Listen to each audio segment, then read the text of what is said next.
인스타그램을 열었습니다. 친구가 또 발리 풀빌라 사진을 올렸네요. 스크롤을 내리니 동료는 새 벤츠를 뽑았고 옆집 사람은 미슐랭 레스토랑에서 식사 중입니다. 당신은 핸드폰을 내려놓으며 생각하죠. 나만 이렇게 사나? 다들 돈이 어디서 나오는 거지? 솔직히 말해볼까요? 당신 통장에는 300만 원이 있고 이번 달 카드값은 180만 원 나왔습니다. 저축? 그런 거 할 여유가 없어요. 그런데 여기 충격적인 진실을 하나 알려드릴게요. 지금 당신이 부러워하는 그 사람들, 실제로는 당신보다 더 빡빡하게 살고 있을 확률이 높습니다. 믿기 힘들죠? 그런데 이게 진짜입니다. 월급 350만 원 받으면서 할부금으로 200만 원 나가고 통장 잔액 20만 원으로 한 달을 버티면서도 SNS에는 제주도 여행 사진을 올리는 게 현실이거든요. 겉으로는 완벽해 보이지만 속으로는 다음 월급날만 기다리는 사람들 생각보다 훨씬 많습니다. 당신이 보고 있는 건 현실이 아니라 철저하게 계산되고 연출된 환상입니다. 제가 그 환상의 정체를 하나하나 밝혀드리겠습니다. 오늘은 왜 남들이 전부 부자처럼 보이는지 그 교묘한 트릭을 낱낱이 파헤쳐드리겠습니다. 이걸 알고 나면 당신은 더 이상 SNS 보면서 우울해하지 않을 겁니다. 먼저 가장 교묘한 착각부터 시작해볼까요? 인스타그램에서 본 그 발리 풀빌라 사진 말이죠. 프라이빗 풀장에서 찍은 사진인데 진짜 럭셔리해 보이죠. 당신은 생각합니다. 저 친구 돈이 도대체 얼마나 있는 거야? 그런데 잠깐만요. 진짜 궁금한 게 있습니다. 그 풀빌라가 하룻밤에 얼마일까요? 20만 원입니다. 놀랍죠? 3박 4일이면 60만 원이고 왕복 항공권이 40만 원이니까 합쳐서 100만 원이에요. 물론 적은 돈은 아니지만 월급쟁이가 6개월 모으면 충분히 갈 수 있는 금액입니다. 하지만 여기서 진짜 무서운 함정이 뭔지 아세요? 당신은 그 사진 딱 한 장만 보고 저 친구는 여유롭게 산다고 판단한다는 겁니다. 그 친구가 1년 내내 어떻게 살았는지는 모르잖아요. 매일 도시락 싸다니고 카페는 한 번도 안 가고 옷은 작년 거 그대로 입고 친구들 만나는 것도 다 거절하면서 오로지 그 여행 하나만을 위해 6개월 동안 악착같이 모은 건데요. SNS에는 그 화려한 3박 4일만 보이지 나머지 361일의 절약 생활은 절대 안 보입니다. 이게 첫 번째 착각의 정체입니다. 그럼 두 번째 착각으로 넘어가 볼까요? 이건 진짜 노골적입니다. 회사 주차장을 한번 상상해 보세요. 벤츠, BMW, 아우디가 줄줄이 세워져 있어요. 당신은 생각하죠? 여기 다들 연봉이 얼마나 되길래? 근데 말입니다. 요즘 30대 직장인 평균 월급이 세후로 300만 원에서 350만 원 사이예요. 그런데 어떻게 저런 차를 타고 다닐까요? 여기 비밀이 있습니다. 그 차들 대부분은 주인이 아니에요. 빌린 겁니다.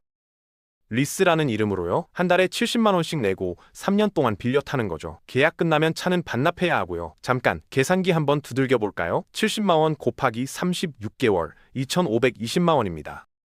3년 동안 2,520만 원을 쓰고 나서 손에 남는 건 뭘까요? 아무것도 없습니다. 증발한 거예요. 그럼 이제 비교를 한번 해봅시다. 같은 돈으로 중고 아반떼를 샀다고 칩시다. 2천만 원짜리를 5년 할부로 샀어요. 5년 후에는 어떻게 될까요? 그 차는 완전히 내 겁니다.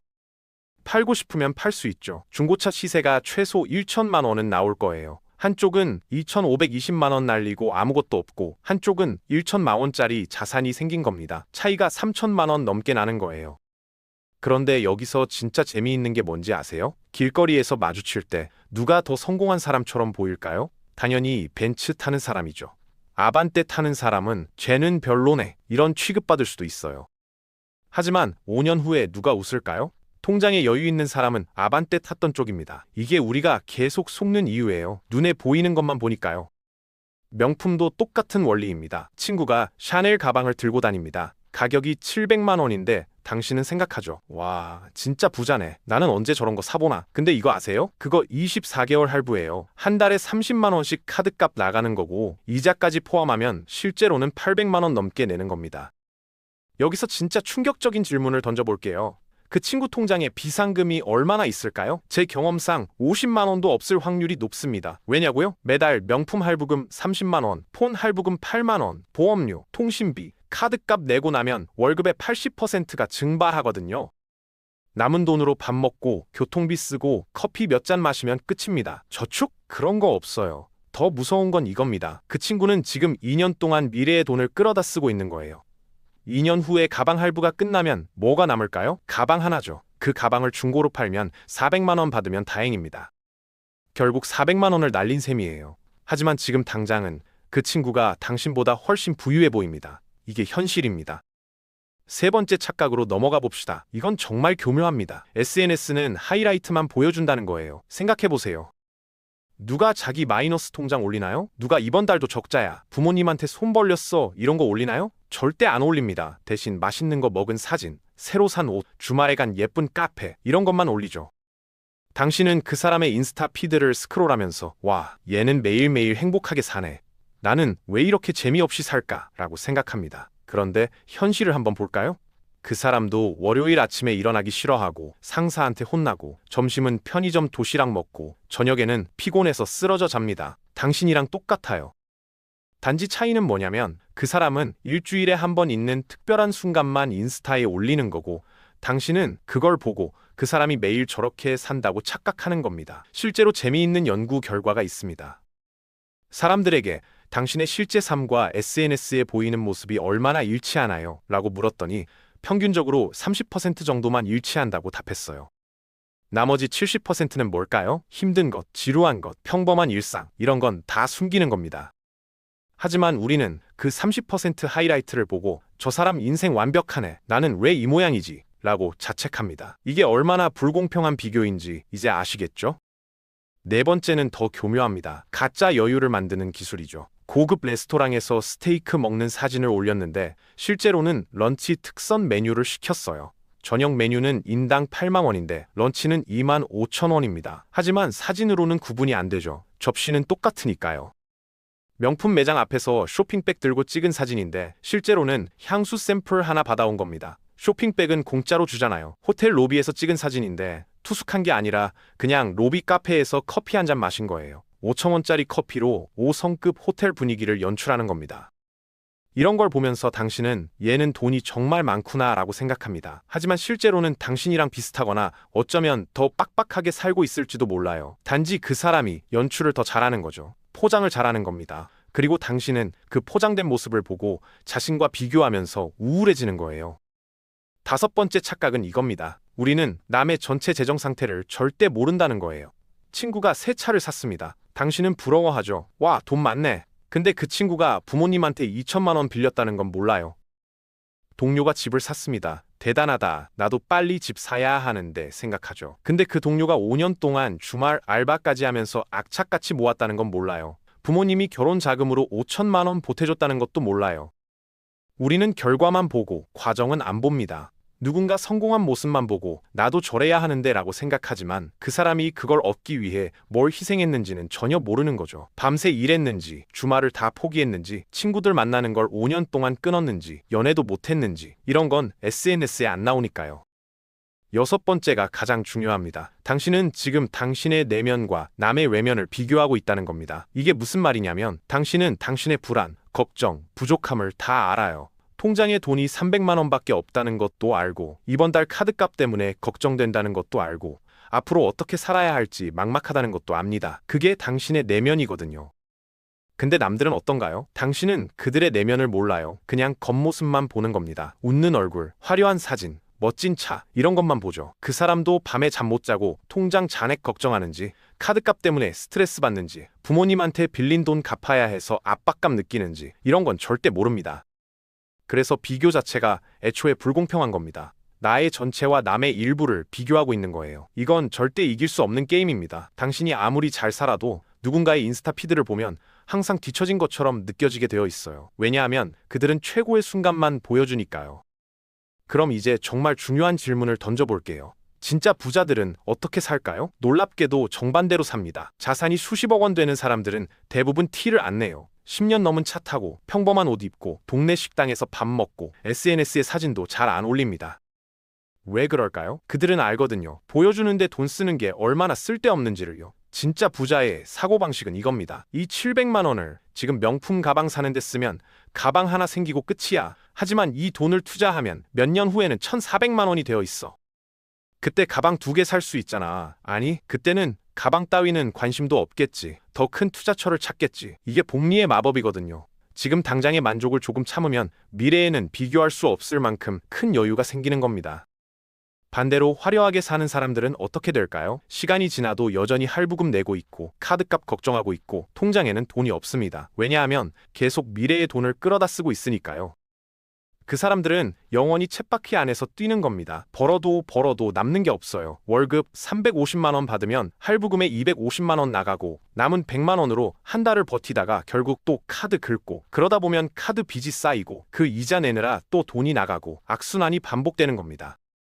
그럼 당신은 어떻게 해야 할까요? 진짜 중요한 건 이겁니다. 당신은 왜 부자가 되고 싶은 건가요? 남들한테 보여주기 위해서인가요? 아니면 진짜 경제적 자유를 얻고 싶어서인가요? 이 차이가 엄청나게 큽니다. 만약 당신의 목표가 남들한테 부자처럼 보이는 것이라면 당신은 평생 할부와 리스와 빚에 시달릴 겁니다. 왜냐하면 항상 더 보여줘야 하니까요. 그 사람이 바로 당신이 될 수 있습니다. 방법은 간단해요. 오늘 저녁 집에 들어가서 당신의 할부 내역을 한번 정리해보세요. 차, 폰, 가전제품, 명품 전부 다요. 월급의 몇 퍼센트가 할부로 나가는지 계산해보는 겁니다. 그리고 자문해보세요. 이게 정말 내가 원해서 산 거였나? 아니면 남들 따라 산 거였나? 그 답을 찾는 순간 모든 게 달라지기 시작합니다. 처음에는 작은 변화처럼 보이겠지만 복리처럼 쌓이는 게 인생이거든요. 한 달에 50만 원씩만 달라져도 1년이면 600만 원이고 여기에 투자 수익까지 붙으면 숫자는 상상 이상으로 커집니다. 지금 이 영상을 보고도 그래, 맞는 말이야 하고 넘어가는 사람과 오늘 저녁 바로 계산기 꺼내는 사람의 미래는 완전히 다를 수밖에 없습니다. 남들이 뭐라고 하든 신경 끄세요. 친구가 너는 왜 그렇게 재미없게 살아? 라고 해도 동료가 요즘 세상에 그렇게 아껴서 뭐해? 라고 비웃어도 상관없습니다. 당신은 그냥 묵묵히 매달 50만 원씩 저축하고 투자하고 자산을 쌓아가면 됩니다. 지루해 보일 수도 있어요. 화려하지도 않죠. 그런데 몇 년 후를 한번 상상해 볼까요? 그때 친구들은 뭘 하고 있을까요? SNS에는 여전히 화려한 사진 올리고 있지만 실제로는 명품 할부금에 차 리스비에 매달 쪼들리고 있을 겁니다. 이번 달은 좀 빡세네? 이런 말 하면서요. 반면 당신은 통장에 5천만 원이 넘게 쌓여 있어요. 갑자기 회사에서 문제가 생겨도 뭐 어떻게든 되겠지 이렇게 여유 부릴 수 있는 거죠. 직장 상사가 짜증내도 내가 참아야지 하면서 억지로 참는 게 아니라 이 정도야 괜찮아 하고 넘길 수 있는 마음의 여유가 생깁니다. 그게 끝이 아닙니다. 몇 년 더 지나면 통장 잔고는 1억을 넘어갑니다. 복리로 불어나니까 실제로는 1억 3천만 원 정도 될 거예요. 그때 주변을 둘러보면 어떨까요? 예전에 벤츠 리스하던 친구는 지금 또 다른 수입차 리스하고 있고 이번에 신차로 바꿨어 하면서 자랑하지만 여전히 매달 70만 원씩 나가는 건 똑같습니다. 명품 사던 동료는 이제 요즘 경제가 안 좋아서 하면서 부모님한테 손 벌리고 있을지도 모르죠. 누가 진짜 편하게 사는지 그때 가면 말 안 해도 알게 됩니다. 마지막으로 이것만은 꼭 기억하세요. 당신이 지금 SNS에서 보는 화려한 모습들, 그거 대부분 빚입니다. 아니면 정말 교묘하게 연출된 가짜 여유고요. 진짜 부자는 절대 티 안 냅니다. 오히려 평범해 보이죠. 왜냐하면 그들은 증명할 필요가 없거든요. 통장에 돈이 있으니까요. 그리고 지금 이 순간 당신이 진짜 원하는 게 뭔지 명확하게 정하세요. 인스타에 올릴 멋진 사진을 위해 사는 삶을 원하나요? 친구들한테 와, 너 돈 많다 라는 소리 듣는 게 목표인가요? 아니면 진짜로 경제적 걱정 없이 자유롭게 사는 게 목표인가요? 이 질문에 대한 답이 당신의 미래를 결정합니다. 처음 몇 년은 힘들 수 있어요. 하지만 그 시간을 견뎌내세요. 몇 년만 참으면 완전히 다른 세상이 펼쳐집니다. 그때 가서 당신은 깨닫게 될 거예요. 아, 내가 포기한 건 결국 아무것도 아니었구나 하고요. SNS 보면서 우울해하지 마세요. 그거 전부 편집된 하이라이트일 뿐입니다. 누가 매일 행복하게 살겠어요? 다들 힘들어요. 단지 힘든 모습을 안 보여줄 뿐이죠. 당신은 당신의 길을 가세요. 조용히, 묵묵히. 그런데 확실하게 자산을 쌓아가는 겁니다. 남들 눈에는 재미없어 보일 수 있어요. 쟤는 왜 저렇게 살아? 싶을 수도 있죠. 하지만 시간이 지나서 웃는 사람이 누굴까요? 지금 화려하게 사는 사람이 아니라 지금 현명하게 사는 사람입니다. 그 사람이 바로 당신이 될 수 있습니다.